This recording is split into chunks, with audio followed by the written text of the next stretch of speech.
Sup? I'm recording. Done.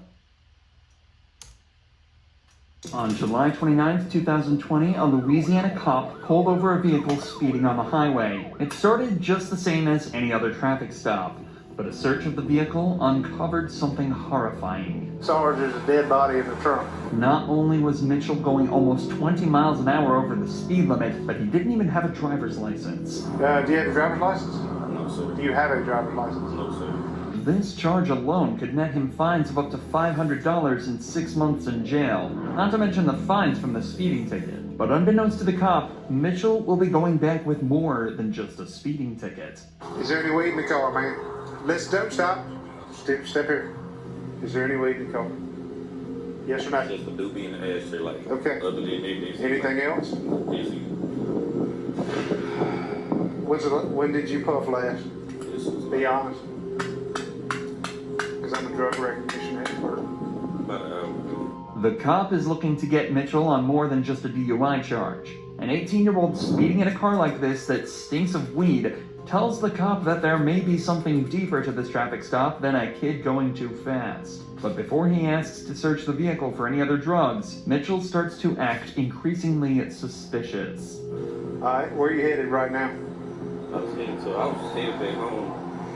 Where's home? What's your address? No, stop. Come here. Where do you live? It's easy. It's easy to answer this. Where do you live? You don't know how to drive your house? I was coming from there. Where you live, my boy? Where you live? Huh? Oh, you don't live? Oh, which what? So what's the address? You don't know your address? No, sir. Okay, come back here. Can I take a look at your car? It's yes or no? Yes, sir. Mitchell has now consented to the search of his vehicle. The cop is realistically only searching for weed and any other drugs possibly in the car, but he has no idea what he's actually about to find. A search of the front seats turned up nothing, but upon examining the outside of the car, the cop discovered multiple bullet holes across the left side of the vehicle. Jesus. It's becoming more and more obvious to the cop that something is not right at all here, and this suspect was likely caught up in something much bigger than he first realized. When did all this happen? When did all that happen? That happened. When? My brother, he said. How long ago? Days? Yeah, like. Okay, come back. Just leave this here. Come back here. Just stay right here in front of my car. Hey, it's Jesse again. I'm sorry to bother you. I got this car speeding 73 and a 55. It's a black and orange Camaro. And it's got like 3 bullet holes in the left side of it. He said he thinks his brother said his car was in something 2 nights ago. The officer's check of the vehicle returns nothing other than proof Mitchell is lying. His address comes back as somewhere completely different to where he's saying, and the car is registered to someone with a completely different surname. Now he says he lives in Winsboro, but he's got a Richwood address, and the car comes back out of Monroe, and he's got this he's got a GPS thing put in, but he don't even know the address, so he's lying about a bunch of junk. Where do you live? Be honest to me. Monroe? Yes. Richwood. Yes. You don't live in Winsboro. Yes. Why would you try to bluff me on that? Why would you lie to me on that? Because I already knew that before this guy said something. What's up? Talk to me. You better stop lying to me. What's up? What's up, nigga? Huh? What's up? What's up?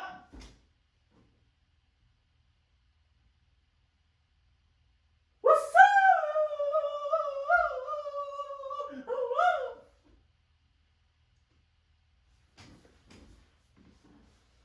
If I was him, I mean,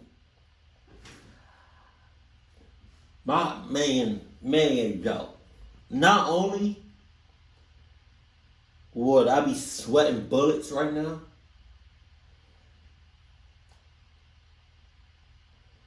My heart would be beating so goddamn fast. You would literally see it beating out. Oh my god. Now you're gonna be in jail. I'm just going to my sister's. To your sisters? That's the last freaking lie you better tell me. This whole situation is already immensely confusing. But then all of a sudden, something even weirder happens. A completely random man pulls up at the scene claiming that his family are looking for him.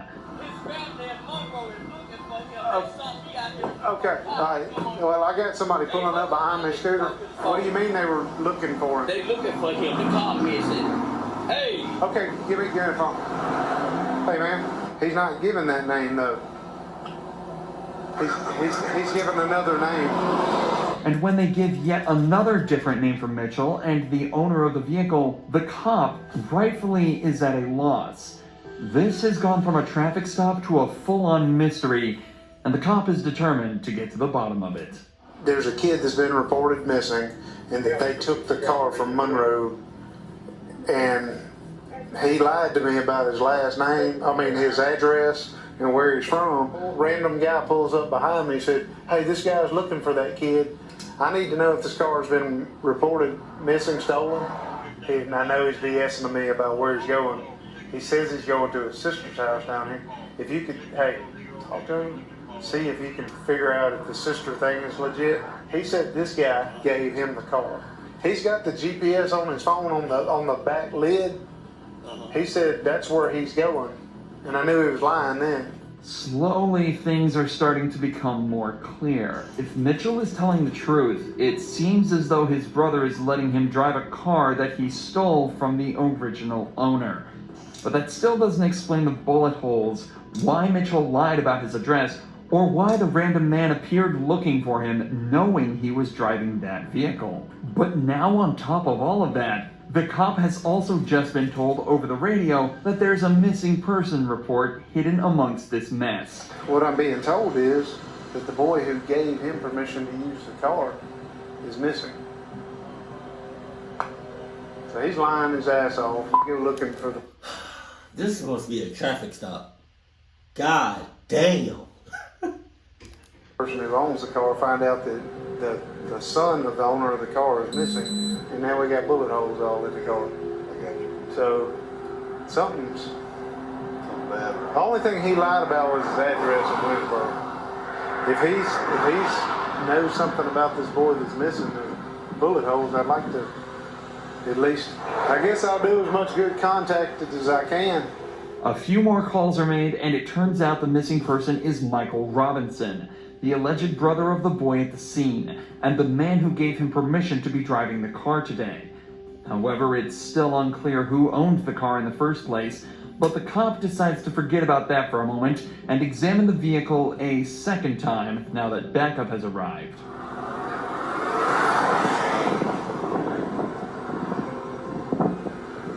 Like, this looks close. Like bam, bam, bam, bam. Yeah. In the board. See? Little did he know, this is where all his questions would be answered at once in the most gruesome way imaginable. I'm gonna do the obvious thing I want to do. Pop the trunk.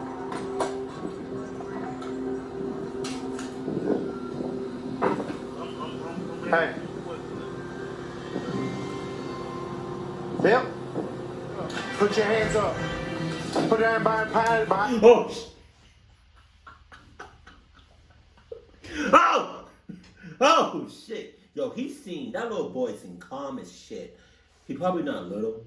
He probably like 20-something. But he looked, when I say little, like small build.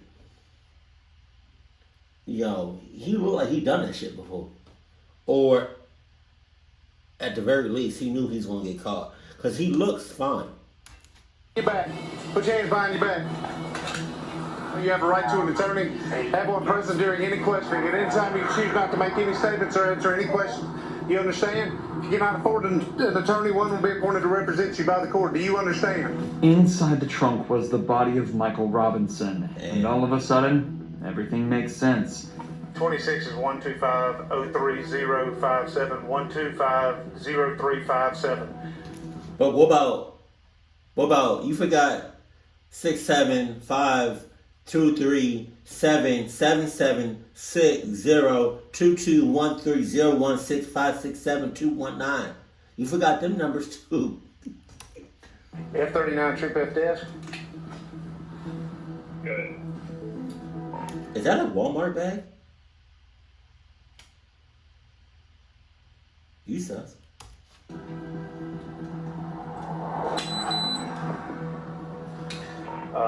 Need a supervisor out here.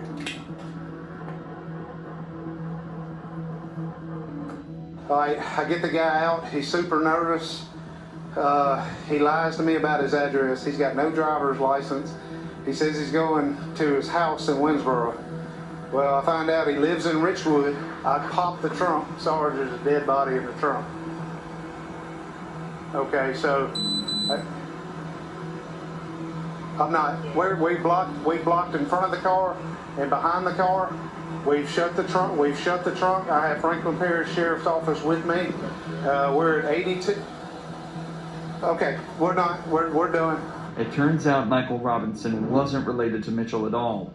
Instead, he was merely an unintentional casualty of an armed robbery Mitchell was part of earlier.